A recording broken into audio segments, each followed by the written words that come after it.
Assalamualaikum warahmatullahi wabarakatuh.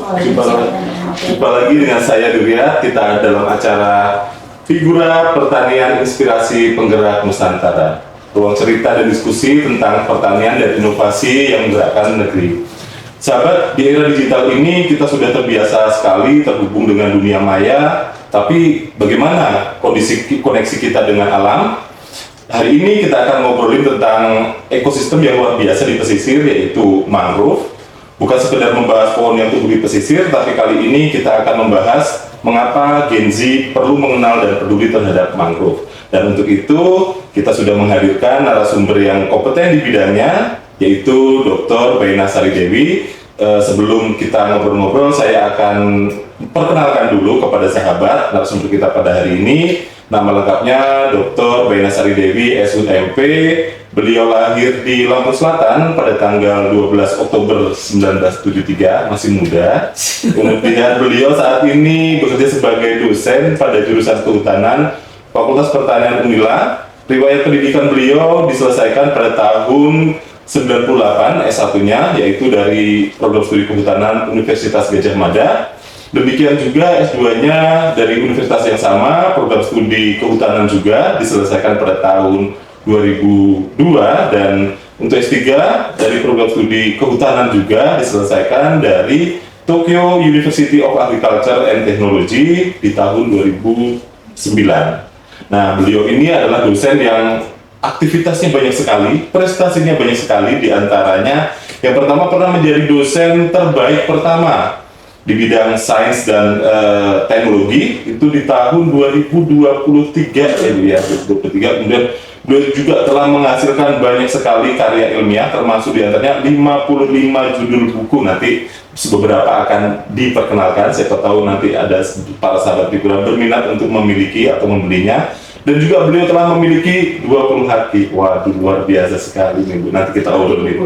Haki buku, oke. Nah, kemudian Bu, tentang ekosistem mangrove Bu. Sebenarnya apa sih pentingnya mangrove dan kenapa sih Gen Z harus kenal dengan mangrove? Ya, mangrove itu kan ada di dekat pantai ya. Dia kita bilangnya sabuk hijau, sabuk hijau pantai gitu. Nah, kenapa Gen Z harus tahu ya bahwa dengan adanya sabuk hijau yang merupakan terdiri dari tanaman-tanaman mangrove itu, harapannya Gen Z juga ikut berperan aktif melestarikan hutan mangrove yang ada di sekelilingnya. Ya, karena memang keberadaannya sangat penting ya Bu ya. Kalau sosialisasi ini sudah dilakukan di mana saja Bu? Yang terakhir itu kita sosialisasi di SD Negeri Merak Belantu, SD Negeri 2 Merak Belantu, Lampung Selatan, dan MTS ya, MTS di Pondok Pesantren di Lampung Selatan. Nah, pada sosialisasi itu apa saja nih yang acaranya? Apakah hanya perkenalan, mungkin ada penanaman atau seperti apa? Iya, sosialisasi itu ya kita biasa ya dari perguruan tinggi kita kenalan, kemudian kita mengenalkan apa pentingnya mangrove, fungsi-fungsi mangrove itu ya. Kemudian mereka juga belajar sambil dilombakan gitu ya, sambil dilombakan untuk menggambar bibit mangrove, bibit mangrove. Dan tentu saja kita juga perkenalkan mangrove itu wujudnya seperti apa. Tapi mereka itu karena mereka tinggal di pesisir, mereka sudah tahu sebetulnya. Terus seberapa besar sih Bu ini ketertarikan generasi Gen Z ini terhadap mangrove? Sebetulnya kalau nggak kita tarik-tarik mereka nggak peduli ya, jujur saja seperti itu ya. Jadi kita memang harus, walaupun mereka tahu tapi mungkin mereka nggak aware gitu ya terhadap mangrove itu. Jadi kita berikan informasi lebih jelas lagi ya. Fungsinya mangrove itu bisa ikan-ikan yang biasa kita makan itu ada juga yang berlindung dan menjadi habitatnya itu di mangrove gitu.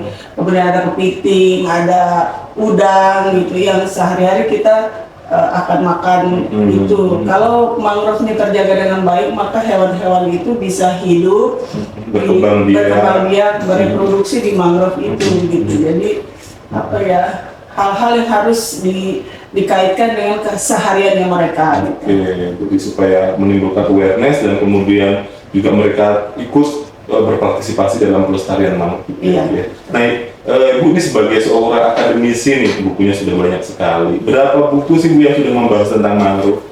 Kalau buku akademik ya yang tentang mangrove itu ada 3 sebetulnya, tapi Ketiga saya ya, hanya 2 ya.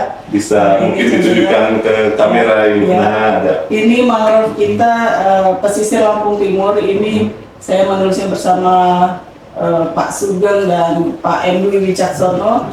Ini bercerita tentang partisipasi ya, peran serta masyarakat dalam upaya merehabilitasi mangrove Di Lampung Timur. di Lampung Timur. Kemudian kalau yang ini Lampung Mangrove Center. Ini dulu ya, bukan dulu ya sampai sekarang, tetapi mungkin kurang terjaga ya sekarang.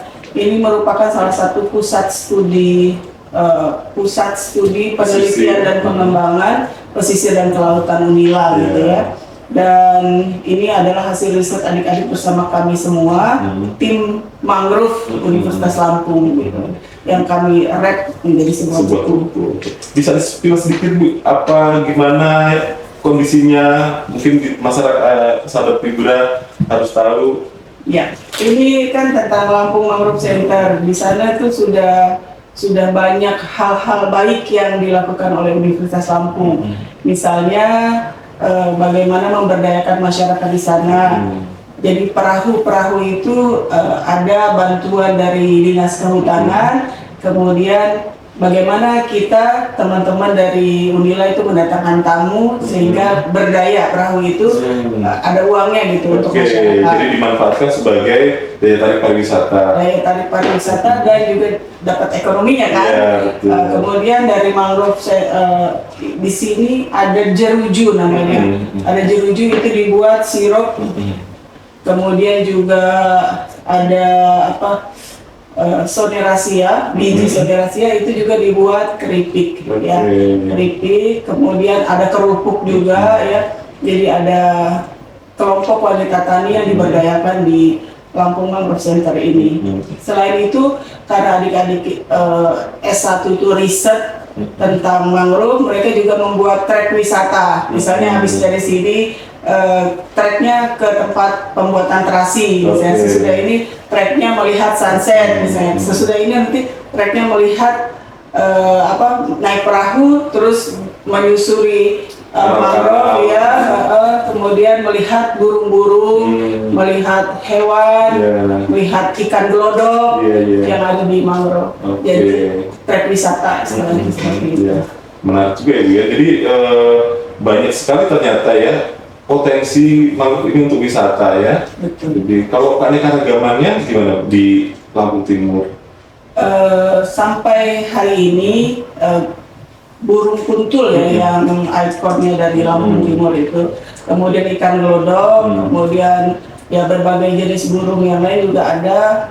Kalau risetnya sekitar 82 jenis. Bahkan ada yang saya pernah dengar itu burung migran ya Bu ya, yang di musim-musim tertentu bergerak ke Australia, kemudian ke Asia. Iya, tapi kalau burung-burung migran itu ya dia tidak menetap ya di situ. Jadi pada lintasan tertentu, pada waktu misalnya pada bulan-bulan tertentu mereka ada di situ.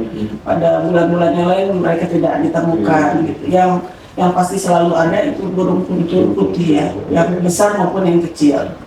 Nah kalau yang tadi Bu, kegiatan pendukung pariwisata tadi kan salah satu yang daya tarik juga kan kegiatan masyarakat ya Bu ya, ada tadi pembuatan terasi, ada pembuatan sirup, seperti itu bisa kita jumpai setiap hari. Itu berdasarkan pemesanan Oh, ya. gitu. Tapi kalau terasi sepertinya sudah running well ya di sana.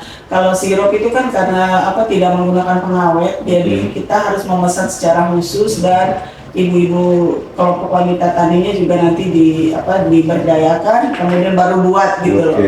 Karena tidak pakai pengawet, jadi daya tahannya sebentar. Terjamin untuk kesehatan ya.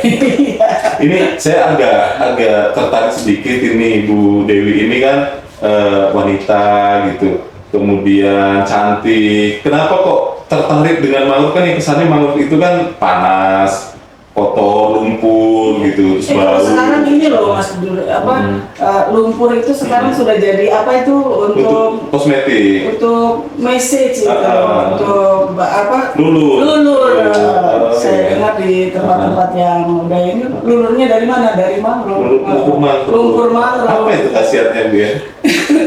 Yang pasti kalau saya habis nyemplung di mangrove itu lembut. Oh, Jadi jadi dia jadi seperti moisturizer kayak melembabkan tapi kulit. memang sebetulnya waktu nyemplung gitu ya untuk rekan-rekan yang mungkin baru pertama kali, bahkan mahasiswa kita kalau kita bawa ke mangrove itu dia bilang saya baru pertama kali Mbak, rasanya tuh exciting luar biasa. Gitu. Jadi tidak terganggu ya. Kadang-kadang kan mungkin ada bau yang khas karena kan mangrove itu ada tumpukan serasa yang kemudian terdekomposisi, itu biasanya baunya khas gitu. Iya. Tapi keindahannya mengalahkan baunya lah ya Bu ya. Iya.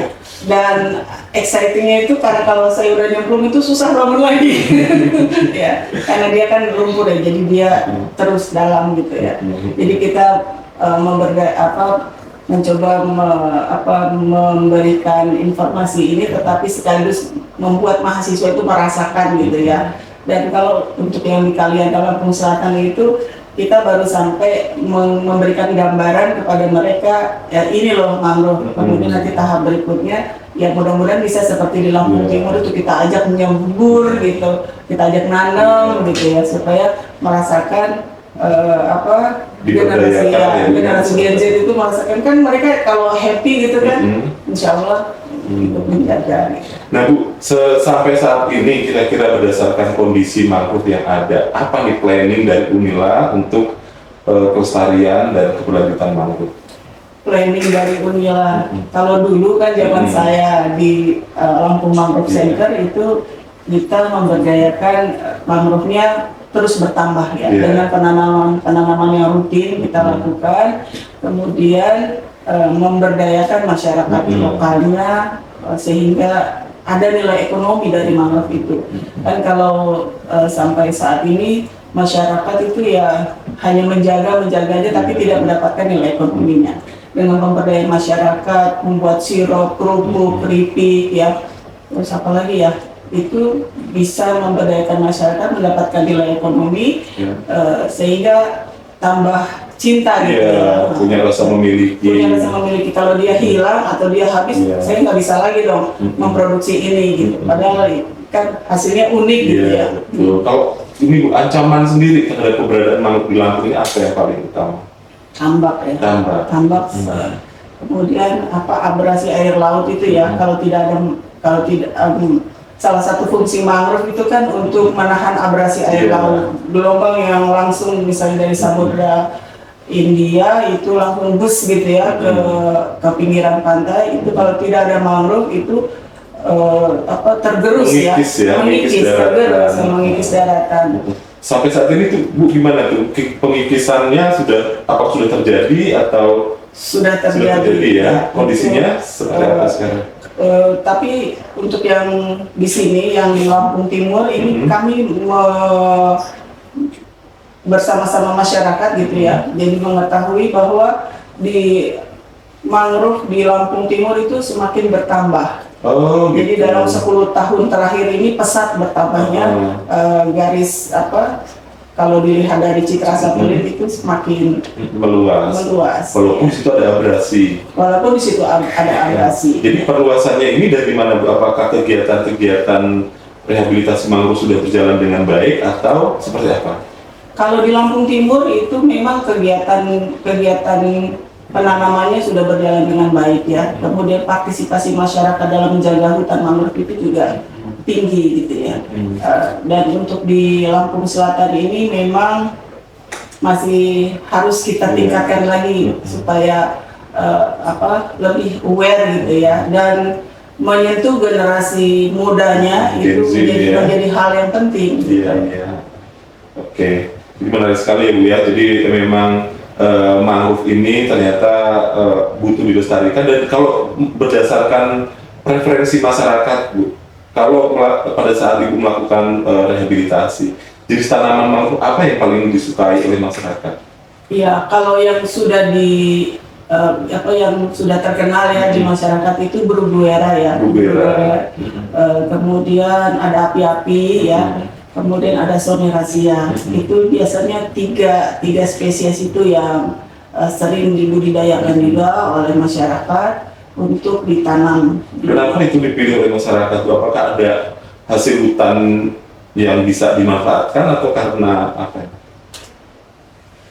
Dapat bibit itu kan karena di Lampung Timur itu sudah ada ya, sudah ada hutannya gitu ya. Kemudian mereka mengambil propagulnya kemudian untuk disemaikan. Dan sudah ribuan ya kalau di Pak Samsudin Lampung Timur itu sudah cukup berhasil ya. Sudah banyak ya.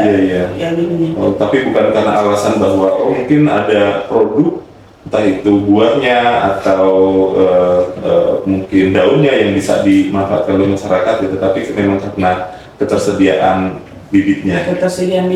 Tetapi juga masyarakat juga selain ketersediaan bibitnya berarti kan mereka juga seperti tadi dibuat Soneraceae kan bijinya ya, buahnya ya yang dipakai untuk membuat sirup dan kerupuk gitu ya. Jadi ada keterikatan. Ini harus aku jaga gitu ya. Nah itu kan dengan masyarakat ya Bu ya. Nah sekarang kita kembali lagi ke kampus sendiri. Bagaimana Bu di kampus ini konten tentang mangrove ini pada kurikulum pendidikan? Apakah sudah ada mungkin mata kuliah khusus atau dalam bentuknya apa? Ya, kalau di perguruan tinggi di Unila ya khususnya di jurusan kehutanan itu sudah ada mata kuliah khusus yang ngajarnya Pak Durian. Ini dokter mangrove ini ya. Ini baru saja ujian ya. Selamat. Alhamdulillah. Jadi ada satu mata kuliah tentang ekosistem hutan mangrove itu dari jurusan kehutanan, sehingga harapannya mahasiswa-mahasiswa yang mengambil mata kuliah itu juga tertarik ya, kemudian mungkin bisa dijadikan skripsi tentang mangrove sama seperti yang kami tulis ini ada beberapa mahasiswa yang menulis skripsinya kemudian kita buat jadi sebuah buku monografi. Sekali ya, jadi bisa memperkaya literasi buat mahasiswa yang tertarik untuk kajian mangrove ya. Belum lagi jurnal-jurnal kan, kalau jurnal misalnya publikasi di jurnal, karena dari jurusan kami, jurusan kehutanan itu untuk lulus dia harus mempublikasi karyanya di sebuah jurnal apapun, jurnal nasional atau internasional gitu. Jadi semakin menyebar informasi tentang mangrove. Dan itu syarat jurnal itu tidak membuat masa mungkinnya lebih lama ini? Insya Allah enggak. Aman ya? Iya, pada kenyataannya mereka lulus tepat waktunya tinggi. Tapi dengan produktivitas yang lebih baik ya ada jurnalnya. Oke Bu, yang mungkin ini terakhir ya, apa harapan Ibu terkait dengan hutan mangrove di Indonesia? Iya, hutan mangrove di Indonesia harapannya tetap terjaga ya, lestari, tetapi juga masyarakat yang ada di sekelilingnya itu bisa sejahtera. Bagaimana merubah image rasa dari masyarakat itu untuk bisa lebih mencintai mangrove dan bisa menjaga mangrove itu dari kerusakan, karena mereka juga peduli terhadap hasil yang harus mereka peroleh dari income ekonomi yang bertambah dari masyarakat. Kalau mungkin Ibu bisa cerita mungkin dari literatur atau yang pernah Ibu alami pengalaman gitu, mungkin success story pengelolaan mangrove di mana nih yang bisa kita jadikan contoh? Lampung Timur. Ya. Lampung Timur itu ada dua, Labuan Maringga itu success story, memang benar-benar di bawah binaan Unila, Kepala Pusat Penelitian dan pengembangan dari Unila juga terus-menerus memantau kegiatan di sana. Kemudian yang sekarang itu sudah mulai naik ya, pengelolaan yang baik itu di Pasir Sakti, di tempat Pak Samsudin itu ya. Sudah banyak dari universitas lain bahkan dari dunia itu datang ke tempat Pak Sam untuk melihat perkembangan. Memang signifikan dia Mas, perkembangannya itu luasannya signifikan bertambahnya. Kalau ini Bu, kalau tantangan mungkin ada di wilayah Lampung Timur yang merupakan mangrove yang terbaik mungkin yang menurut Ibu tadi, ada nggak halangan atau hambatan yang ada di sana, misalnya serangan hama penyakit atau mungkin masyarakat yang tidak kooperatif dengan program begitu? Iya, kalau yang kami tahu ya, mereka sangat kooperatif sekali. Kemudian mungkin tambak ya, tambak karena di Lampung Timur itu banyak sekali tambak. Iya. Tetapi bagaimana caranya para orang yang memiliki tambak itu bisa Investor-investor itu. tetap peduli terhadap mangrove di sekelilingnya gitu. Iya. Jadi buat tambaknya juga ada aturannya gitu, tidak terlalu keluar dari Atau mungkin pakai silvofishery begitu ya? ya silvofishery ya. Sudah pernah ada di Lampung Timur silvofishery atau masih sekedar proses saja?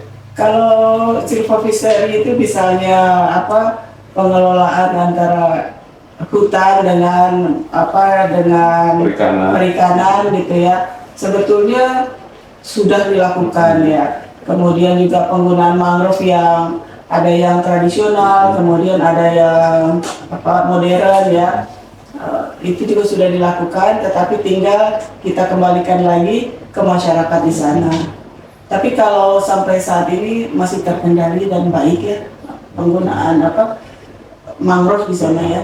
Masih berjalan sesuai dengan yang kita inginkan tadi ya. Baik Bu, yang terakhir nih closing statement supaya generasi muda ini tertarik ke masuk jurusan kehutanan dan tidak menganggap bahwa jurusan kehutanan itu jurusan yang kotor mungkin atau jurusan yang tidak sophisticated begitu. Silahkan Ibu. Iya. Mudah-mudahan dengan mangrove ya, dengan mangrove ini menjadi daya tarik adik-adik dari generasi Gen Z ya untuk masuk ke jurusan kehutanan. Karena di sana kita bisa merasakan exciting begitu Anda nyebur gitu ya, merasakan asiknya berada di lumpur mangrove gitu ya, asiknya melihat ikan glodok ya berada di sekelilingmu, kemudian melihat burung ya, melihat hewan-hewan lain yang ada di mangrove. Mudah-mudahan harapannya ini menjadi kecintaan tersendiri untuk generasi Gen Z, mencintai hutan, tetapi juga bisa masuk di jurusan kehutanan gitu ya. Dan harapannya sebagai generasi Gen Z kita juga bisa membantu masyarakat yang ada di sekeliling hutan mangrove itu menjadi sejahtera. Itu lebih meningkatkan taraf hidupnya ya. Ya. Sahabat, demikian akhir perbincangan kita pada Figura edisi kali ini, tempat di mana gagasan bertumbuh, inovasi bersemi, dan semangat pertanian Nusantara terus bergerak maju. Semoga perbincangan ini dapat memberikan inspirasi, membuka wawasan, dan meningkatkan kecintaan kita kepada dunia pertanian, karena kami adalah Figura Pertanian Inspirasi Penggerak Nusantara.